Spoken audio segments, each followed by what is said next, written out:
خير أمة أخرجت للناس تأمرون بالمعروف وتنهون عن المنكر. میرے محترم دوستو، بزرگوں، عزیزوں، اس زمانے میں آپ دیکھیں گے کہ انسان ہر اعتبار سے پریشان ہے. صرف مسلمان نہیں بلکہ انسان پریشان ہے، اس لیے کہ انسانوں کی پریشانی کا سبب خود مسلمان ہے. یہ نہیں کہ مسلمان انسانوں سے پریشان ہے، بلکہ انسان مسلمانوں سے پریشان ہے. یہ بات نہیں ہے کہ مسلمان انسانوں سے پریشان ہیں، یہ سوچ غلط سوچ ہے، بلکہ میں حقیقت عرض کر رہا کہ انسان مسلمانوں سے پریشان ہے، اس لیے کہ مسلمان کے بدن سے نکلنے والا عمل یہ مسلمان کے علاوہ ساری مخلوق کے لیے مؤثر ہے. مسلمان متاثر نہیں ہوتا بلکہ مسلمان مؤثر ہوتا ہے، اس لیے کہ مسلمان اصل کائنات ہے. مسلمان اصل کائنات ہے، مسلمان مؤثر ہے، متاثر نہیں ہے. یہ خیال سب سے پہلے نکالو دل سے کہ مسلمان پریشان ہے، نہیں، بلکہ حقیقت یہ ہے کہ ساری انسانیت مسلمان سے پریشان ہے اور مسلمان خود اپنے عمل کی وجہ سے پریشان ہے. اپنی پریشانیوں کو، اپنی تکالیف کو اپنے جسم سے نکلنے والے اعمال سے جوڑ دینا، یہ انبیاء علیہ السلام کی تعلیم اور انبیاء علیہ السلام کی بعثت کے مقصد کے بالکل خلاف ہے. نظام کائنات کا کائنات سے کوئی تعلق نہیں ہے، اور نظام کائنات کا کائنات کی کسی چھوٹی سے چھوٹی شکل سے کوئی تعلق نہیں ہے.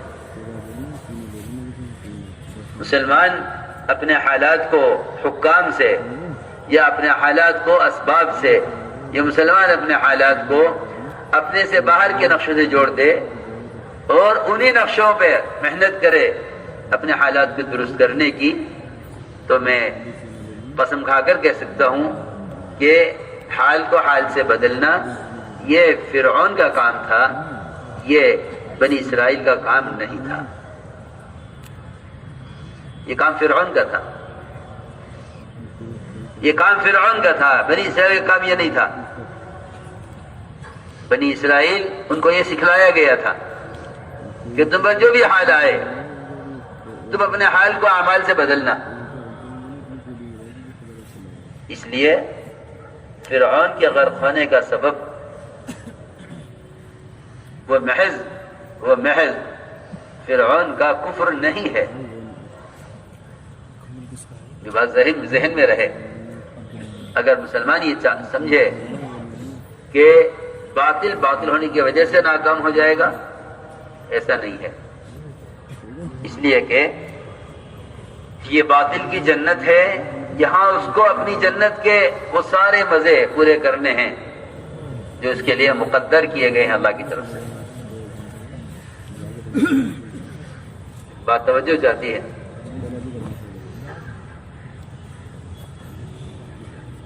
میں نے عرض کیا کہ حال سے حال کو بدلنا یہ فرعونیت کا مزاج ہے. اس لیے بنی اسرائیل کا جو حال بدلا ہے وہ حال صرف فرعون کے مظالم، فرعون کا کفر اور الوہیت کا دعویٰ کرنے کی وجہ سے نہیں.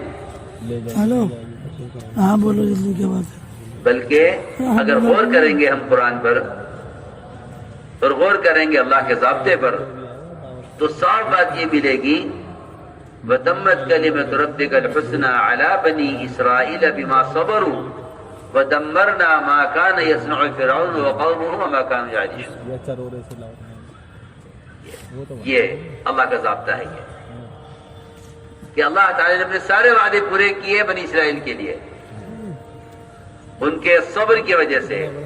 اور صبر کا مطلب یہ نہیں تھا، صبر کا مطلب یہ نہیں تھا کہ انہوں نے صرف اذیتوں کو برداشت کیا اور یہ جھیلتے رہے، نہیں، بلکہ صبر کا سب سے پہلے مطلب اور صبر کا اصل مطلب یہ تھا کہ اللہ تعالی نے جتنے احکام دیے تھے بنی اسرائیل کو وہ ان احکام پر جمے رہے، انہوں نے کسی حکم کو حالات کی وجہ سے نہیں چھوڑا. اللہ رب العزت نے قرآن میں بھی اور حدیث میں بھی جو صبر کا اصل مفہوم ملے گا وہ صبر کا مفہوم یہ ہے کہ اللہ کے حکم پر اپنے آپ کو جمانا حالات کے مقابلے میں، اس لیے کہ حال سے حال نہیں بدلتا، اعمال سے حال بدلتا ہے. اچھائی کی طرف اچھے اعمال سے، برائی کی طرف برے اعمال سے. فرمایا اعمالکم اعمالکم، تم کبھی یہ مت کہنا کہ ہم پر حالات حکام کی طرف سے ہیں، نہیں، بلکہ ہمیشہ یہ کہنا کہ ہمارے حالات کا حکام سے کوئی تعلق نہیں ہے. اگر مسلمان حقیقت کے اعتبار سے مظلوم سمجھا جائے تو اس کے لیے پہلی شرط یہ ہے کہ مسلمان پہلے صبر کی حقیقت کو سمجھے، اپنے اندر صبر کی صفت پیدا کرے. اگر مسلمان کے لانے کے لیے ہرگز کافی نہیں ہے، کیونکہ حکم توڑ کر صبر کرنے والا ظالم ہے، مظلوم نہیں ہے. حکم توڑ کر صبر کرنے والا ظالم ہے، مظلوم نہیں ہے. حکم توڑ کر صبر کرنے والا وہ ظالم ہے، مظلوم نہیں ہے. ہاں، حکم پورا کرنے والا اگر حکم پورا کر رہا ہے یہ باطل کے مظالم میں تھوڑے سے ظلم سے بھی کامل مظلوم سمجھا جائے گا، اور اس کے اللہ کے درمیان کوئی رکاوٹ، کوئی پردہ، اللہ کی مدد کے لینے کے لیے کوئی مانع، کوئی رکاوٹ اس کے اللہ کے درمیان نہیں ہوگی. کہ حدیث میں آتا ہے کہ مظلوم کی بددعا آسمانوں پر اس وقت راتوں کے سفر کرتی ہیں جب ظالم اور جاوید قسم کے لوگ بڑے سو رہے ہوتے ہیں، اس وقت دعائیں آسمان کی طرف تیزی کے ساتھ جاتی ہیں. فرمایا کہ اس کے مظلوم کی بددعا سے بچو کہ اس کے اللہ کے درمیان کوئی حجاب، کوئی پردہ نہیں ہے. ہم نے عرض کیا یہ سب سے بنیادی بات یہ ہے. جو اس ضابطے کو بھول جائے گا وہ اپنے مسائل کے حل اپنے باہر کی شکلوں میں تلاش کرے. میں تو کہا کرتا ہوں اگر کسی کا کارخانہ نہ چلتا ہو وہ یہ کہ میں بھینس بدل دوں تاکہ کارخانہ چل جائے، بکری بدل دوں تاکہ دکان چل جائے، تو کہیں گے کہ تمہاری دکان کے چلنے کا نہ چلنے کا بکری سے کیا تعلق؟ یہ بیچاری بے زبان جانور، یہ بے زبان جانور، اس سے تمہاری دکان کے چلنے چلنے کا کیا تعلق ہے؟ میں بھینس بدل دوں کہ میرا کارخانہ چل جائے، اس بھینس کے ہونے نہ ہونے سے تیرے کارخانے کے چلنے چلنے کا کیا تعلق؟ ذرا عقل سمجھ سے کام لو. خدا کی قسم جس طرح مسلمان کی ضروریات کا، اس طرح مسلمان کے احوال کا جانوروں سے کوئی تعلق نہیں، انعام سے کوئی تعلق نہیں. خدا کی قسم مسلمانوں کے حالات کا حکام سے بھی کوئی تعلق نہیں ہے. یہ پکی بات ہے. مسلمان کے حالات کا حکام سے کوئی تعلق نہیں. مسلمانوں کے حالات کا حکام سے کوئی تعلق نہیں ہے. مسلمان کے حالات کا تعلق براہ راست احکام سے ہے. مسلمان کے حالات کا تعلق براہ راست احکام سے ہے، حکام سے ہے۔ مسلمان کے حالات کا قطعاً کوئی تعلق نہیں، جس طرح انعام سے تعلق نہیں اس طرح حکام سے بھی تعلق نہیں، سیدھی بات ہے۔ کیونکہ صحیح حدیث ہے، صحیح روایت ہے، یہ فرمایا حضور اکرم صلی اللہ علیہ وسلم نے کہ جب یہ امت دعوت اللہ چھوڑ بیٹھے گی، جب یہ امت دعوت اللہ چھوڑ بیٹھے گی تو اللہ تعالی ان پر ظالم حکام کو مسلط کر دیں گے۔ بالکل حدیث کا مطلب ترجمہ مفہوم صرف یہی ہے کہ یہ امت دعوت کا کام چھوڑ بیٹھے گی تو اللہ ان پر ظالم حکام کو مسلط کریں گے، اور یہ ان کے تسلط کو اور یہ ان کے قبضے کو اگر دعاؤں سے بھی ہٹانا چاہیں گے تو اللہ ان کی دعائیں حق میں قبول نہیں کریں گے، اور اگر یہ اللہ والے سے دعائیں کرائیں گے تو اللہ والے کی دعا میں ان کا استحقاق نہیں رہے گا۔ صحیح حدیث۔ میں نے عرض کیا کہ سب سے پہلا معاملہ یہاں سے بگڑا ہے، ورنہ مسلمان تو اصل کائنات تھا، مسلمان اصل کائنات تھا۔ دنیا کی ساری مخلوق کو مسلمان سے امن ملتا تھا، مسلمان سے راحت ملتی تھی، مسلمان سے ان کے مسائل حل ہوتے تھے، مسلمان ان کو اپنے معاملات سے، اپنے اخلاق سے، اپنے معاشرے سے ان کو بتلاتا تھا کہ ہم سے بڑھ کے تمہارا کوئی خیر خواہ نہیں ہے، ہم سے بڑھ کے تمہارا کوئی خیر خواہ نہیں ہے۔ میرے دوستو عزیزو، جو غیبی نصرتیں اللہ رب العزت مسلمان کے لیے نازل کرتا تھا، ان غیبی نصرتوں کی برکتوں سے، ان غیبی نصرتوں کی برکتوں سے غیر فائدہ اٹھاتے تھے۔ اب مسلمان اس پر ہے کہ ہم غیروں کے اسباب سے کیسے فائدہ اٹھائیں۔ اب مسلمان اس کوشش میں ہے کہ ہم غیروں کے اسباب سے کیسے فائدہ اٹھائیں۔ اب حالانکہ میں یقینی بات عرض کر رہا کہ ساری اقوام باطلہ، تمام اقوام باطلہ وہ مسلمانوں پر اللہ کی طرف سے آنے والی نصرتوں سے وہ فائدہ اٹھاتے تھے۔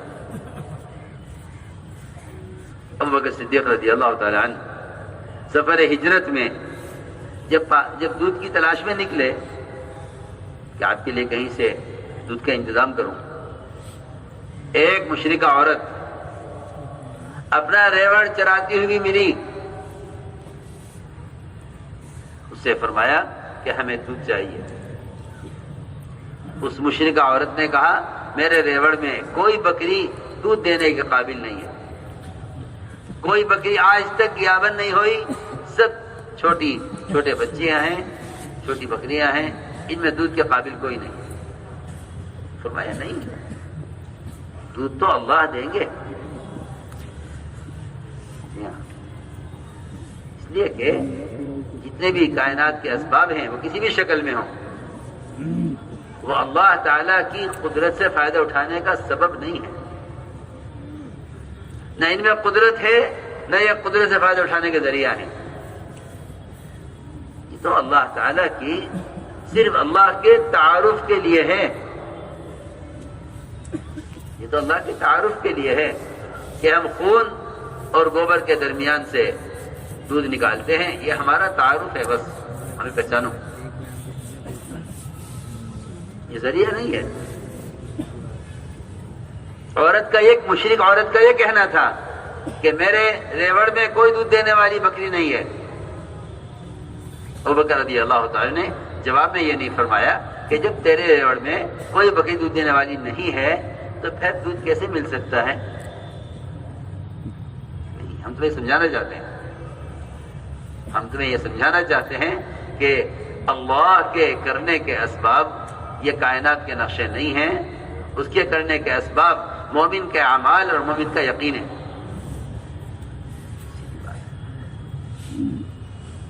فرمایا بکری لاؤ نا، تم دودھ تو اللہ دیں گے، یہ مانتا نہیں، میں کہتی ہوں کہ میرے ریوڑی میں کوئی بکری نہیں ہے دودھ دینے کے قابل، یہ کہتا ہے نہیں دودھ اللہ دیں گے۔ دیکھو تو صحیح، ایک دودھ کی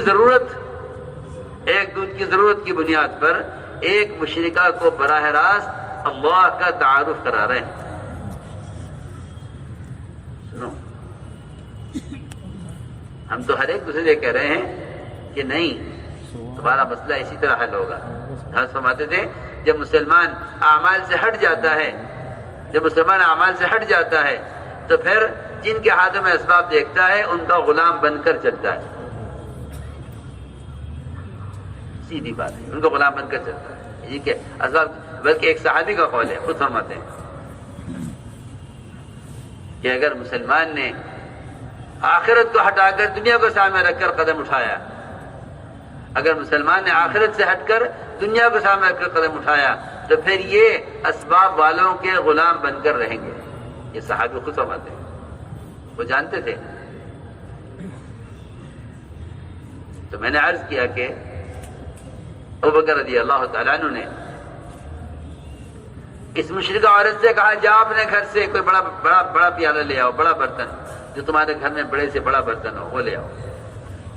حالانکہ آپ جانتے ہیں بکری کے دودھ کی مقدار کیا ہوتی ہے۔ تمام دودھ دینے والے جانوروں میں سب سے کم مقدار بکری کے دودھ کی ہے۔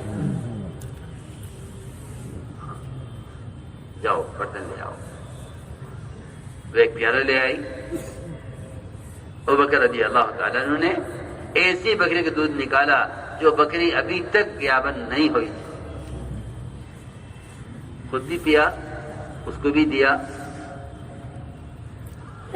یعنی تو ایک مثال دی ہے بس، ایسے بے شمار واقعات ہیں جس میں صحابہ کرام پر کے لیے انفرادی اجتماعی نصرتیں وہ غیروں کی راحت کا سبب بنی ہے۔